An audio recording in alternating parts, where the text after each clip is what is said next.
Hey there everyone, it's Scurvy back again with another video. I might sound like shit, but oh boy am I pissed off. Why is that, you might be asking? Well, I'm tired of people shitting on my favorite fighting game, whether it be from other fighting game communities or just woke retards who can't shut the fuck up about this one character. So before I address some criticisms of the game, I just want to go over the things that Strive does really well, and those would be the main story and character interactions, mechanics and responsiveness, and it's also a great middle ground between two other fighting games that I've played.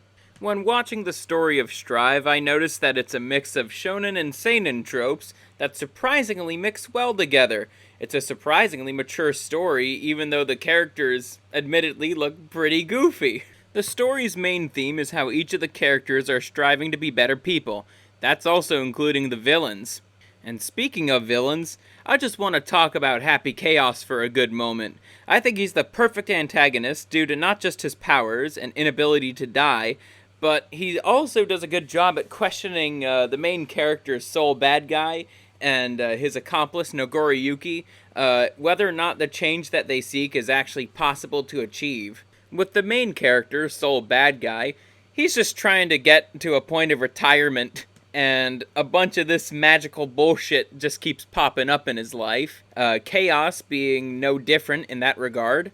But unlike previous villains in the series, like Valentine or Ariel's, Chaos seems to be the final test in order for Soul to achieve said retirement. For Nogoriyuki, he's basically an indentured servant to Chaos, and the way that Nogoriyuki gets his freedom is through combat, but it's not necessarily the clashing of blade or fist that gets him that freedom. It's actually through understanding the people that he fights, and I find that to be pretty interesting. This theme is also continued on in his arcade mode campaign, as well as the campaign of plenty of other characters too. Speaking of the arcade mode, let's talk about that for a second, because I really dig some of the interactions that go on in that mode. The characters that are paired together are selected for a reason, mainly to help, challenge their point of view, or be a friend. My personal favorite pairings has to be Chip and Anji, where they basically geek out about ninja shit. Asuka R. Kreutz and Asuka R. Kreutz, where it's Derek Stephen Prince just talking to himself about the meaning of existence, which is pretty interesting to listen to. Bedman and Baiken, where basically they have to see why the bed frame is acting all funny. And lastly, and the most recent pairing at the time of making this video, Johnny and Giovanna. I don't know, I find it funny to see that Johnny is still doing his old little tricks to try to recruit people to the Jellyfish Pirates, and Giovanna just completely rejecting his advances, so to speak. And hilarity ensues when Johnny's girlfriend May gets involved. I just find it nice to see how these veteran characters in the series express the changes they went through in the arcade mode,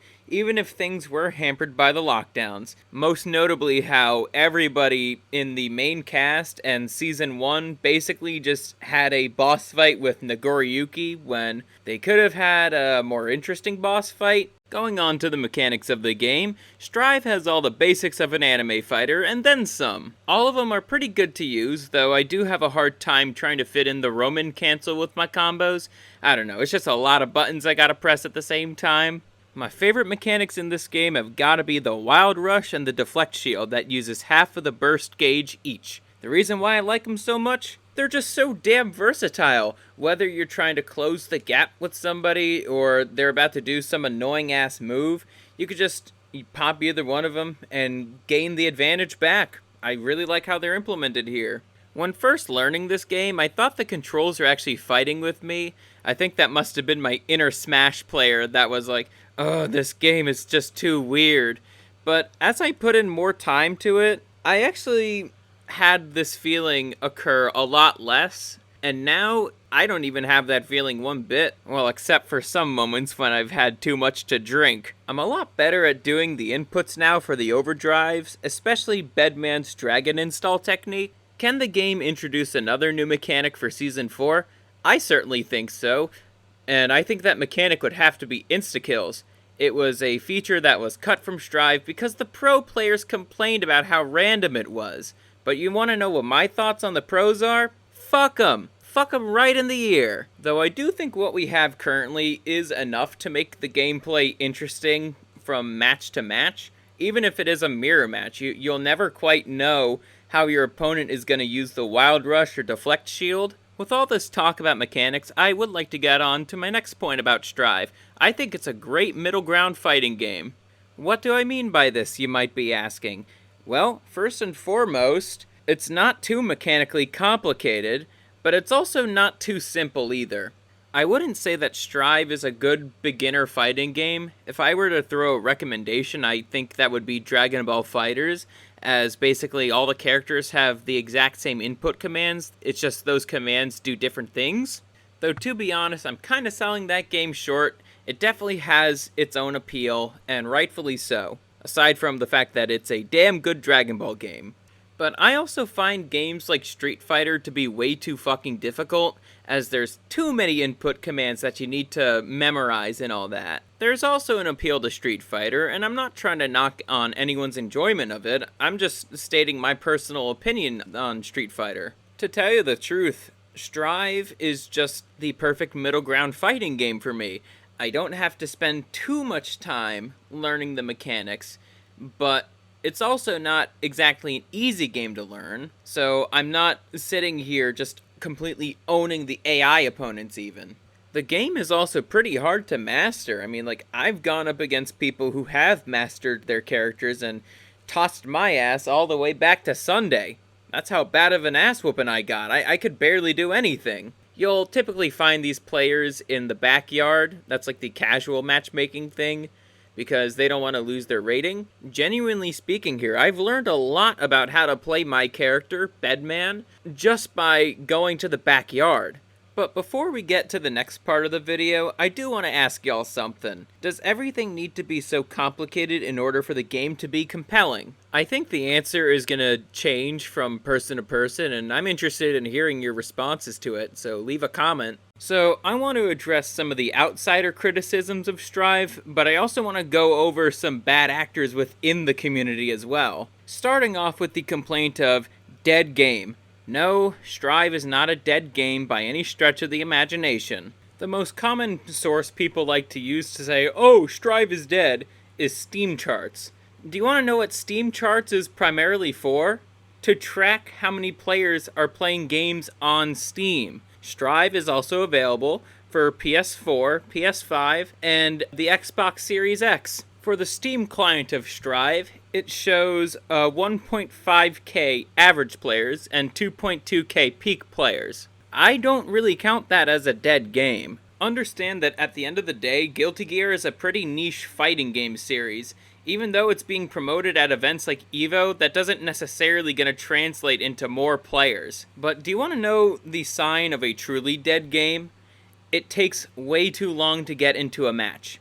A good example of this would be Quake Champions. It takes about like 10 minutes on average just to find a match. I will say that game has a pretty tight-knit community, one that I'm a part of, and so once you find yourself a decent lobby, don't leave that lobby. For Guilty Gear Strive, it barely takes any time at all to find a match if you're in a populated room. Now obviously, if you're not in such a populated room, you could always just find another that is more populated and you'll get a quicker queue time. Out of all the criticisms I have written down here on this list of mine, the most egregious easily has to be the people saying, Strive sucks, but I never played it. Look, if you played Strive and you don't like it, fine, I don't really care about that. But what I do care about is people misrepresenting how the game is played. If you're trying to comment something as to why the game sucks and yet you never played it, why should the devs listen to you? Like, you're not going to provide anything useful. You're just going to be a waste of space in the discussion. The devs shouldn't appeal to people like that, just as they shouldn't be appealing to the woke crowd. Both of these crowds are not going to be playing the game. I really hate it when these types of people claim they know what's wrong with the Guilty Gear community, but to me, it just comes off as pearly things trying to say, oh, this is what's wrong in men's circles. Oh my goodness. That's what it comes off to me as. You're not helping the problem here. You're just making it worse. I understand what you're trying to do here. You're trying to give us some ammo, the real fans some ammo. But in reality, you're just committing friendly fire. Also, it fucking astounds me to see how many people claim they know everything there is to know about Guilty Gear, and yet have never played any of the games. And out of all the titles in the series, these people claim they know everything there is to know about Strive, yet they never fucking played the game.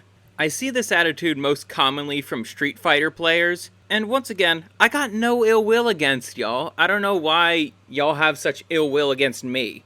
Personally, I don't have much of an interest in Street Fighter, but I get why people like the series. I find the characters to be pretty cool, and I also like the classic meme quotes.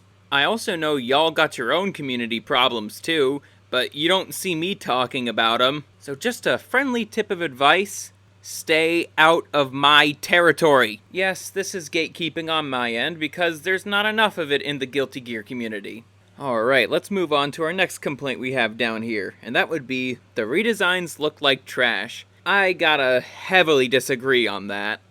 Part of the appeal of Guilty Gear is the wacky character designs. You could have a character like Faust exist in the same world as a character like Potemkin. They are literally the exact opposite in terms of physique and personality, and yet they still look visually cohesive with one another. When it comes to fighting games, they really have to utilize that shadow principle. You have to be able to recognize the character as if they were a literal black mass. In terms of the redesigns for Strive, I think they're a lot better than the designs of the past. In terms of the Strive redesigns, I actually really like them a lot because they're not trying to look anime. This is something I've noticed a lot with Japanese game studios like Atlus with Shin Megami Tensei or Capcom with Street Fighter, and it's a bold decision, and I like it. Not everything that comes out of Japan needs to look like this generic anime slop. If there's a redesign that's actually worthy of criticism, I think that would be Bridget's redesign. I think he just looks too much like Mei, mainly because of the bulky sweater. With that said, let's get on to what some of the bad actors in the community are saying. First one I have listed here is, the game is good because it has representation. The people who say shit like this clearly don't play the games that they praise. My response to a comment like this would be, representation of playstyles is far more important than quote-unquote diversity. It does not matter that there are more male characters than female characters because they're all unique characters. I mentioned this before in terms of the design, how they all look unique, but also their playstyles are all unique too. Take the two Rushdown characters, Soul Bad Guy and Giovanna. Yeah, they have a somewhat similar playstyle in the sense that they're described as Rushdown characters, but their game plan and combos play out completely differently from one another. It does not and should not matter the color and gender the characters are. I'll use Giovanna here as an example. She's from Brazil, but that's not the reason why she's a cool character. She's a cool character because she has the spirit dog that always travels with her, and also has a personality of her own. I'll even use another example here, Nagoriyuki. The reason why his skin color is the way it is has to do with the historical basis of the character, that being based off of the Black Samurai Kazusanosuke. That historical basis is what makes his character interesting, and not just a quote-unquote diversity inclusion. This next message of mine goes out to the woke crowd. Nobody is saying get rid of darker skinned characters in games. What we're saying is, we don't want their skin color to be their only character trait. Here's something else that pisses me off about the Guilty Gear community. It's all the Coomer shit I keep on seeing that should not be associated with the game. Because Guilty Gear exists, it is inevitable that P-Orn will be made of the game, but that doesn't mean that should be applied to mods. As a matter of fact, I don't think those mods should be allowed on modding platforms. A small addendum for those who think I'm forsaking my free speech roots. I'm not. P-Orn is not speech, and I don't think these mods are speech. Enough of that, let's get into some examples. I'm just sick and tired of people giving characters like Anji and Testament massive knockers. No, Testament is a man. Anji is a man. I got no problems if you want to draw a gender-bent version of these characters, but there's a way you could do it with respect and tact. without having to give 'em massive bazongas. Here's another trend of mods that I'm sick and tired of seeing. The female characters being modded in these extremely skimpy outfits. Look, I know it's gonna happen, but it also paints the community as a bunch of coomers instead of metalheads. That's the thing. Guilty Gear is made for people who enjoy metal music, like myself. It's not made for little zinc brains who can't go a minute without whacking it. I think the most disgusting trend in Guilty Gear modding has to be all the Bridget tranny mods. What the fuck are they doing to my boy? I'll just add another disclaimer here saying that I don't seek this shit out, but speaking of Bridget, might I mention that literal P-Orn drawings of him have skyrocketed since they quote-unquote retconned him into being a tranny? Once again, I don't seek this shit out. I've actually first heard about it from Dimitri Monroe's video about Bridget. I believe it was the second video he made on the topic. Honestly, I'm just so shocked to see how many coomers have infiltrated this game because anime art style, that means I have to sexualize it. You know you could make cursed shit without it having to be implicitly sexual, right? If you really want to take a look at some cursed shit and have a laugh, go to the digital figure mode. There's some suggestive stuff, but it's funny since it's only using in-game assets. Speaking of the community, and in particular the Western fandom, what the fuck has happened here? There's like no gatekeeping whatsoever. Before the addition of Bridget, I rarely saw any of this LGBT shit, even when Testament came out. But now, it's fucking everywhere. And it's even infiltrated tournaments where you could even have a quote-unquote pride flag instead of your country's flag, which the standard for every other fighting game tournament is that you use your country's flag. The funny thing is, they reversed the retcon for Testament. He's now a man again. And yet, the Western fandom still refers to him as a they. I thought the wokies were all about not misgendering people. Getting back to my point here, I think the worst part of the community easily has to be the subreddit. It's a steaming pile of garbage that can never stop talking about representation and, well, Bridget. Thankfully, I'm not alone when it comes to complaining about the woke shit that has infested Strive. There's a size of the Western fanbase who actually cares about the story, and are on the side of the Eastern fanbase when the Bridget fiasco happened. I gotta say, Strive is on par with Persona 5 when it comes to games people have not played yet know everything about, and Strive's main story is literally a 5-hour movie. There's also the arcade mode stories where people just don't know which route is actually canon. That would be the perfect route, which you can't lose a single round. Anyways, unlike the Street Fighter people who think they know the problems in the Guilty Gear community, I could actually give a good diagnosis. That diagnosis is trannies and coomers infiltrating every part of it. What's my antidote? It's simple. Tell them to get the fuck out. To conclude this video, I've learned to enjoy things without getting wrapped up in stupid fandoms. I've also learned the importance of gatekeeping and why it's a good thing. I've actually made an episode on the ScurvyRum show about this exact topic. And lastly, I hope the next installment of Guilty Gear gets rid of these wokies and tryhards. With all that said, thanks for watching everyone. The next video will be the Cardi B shitlist video.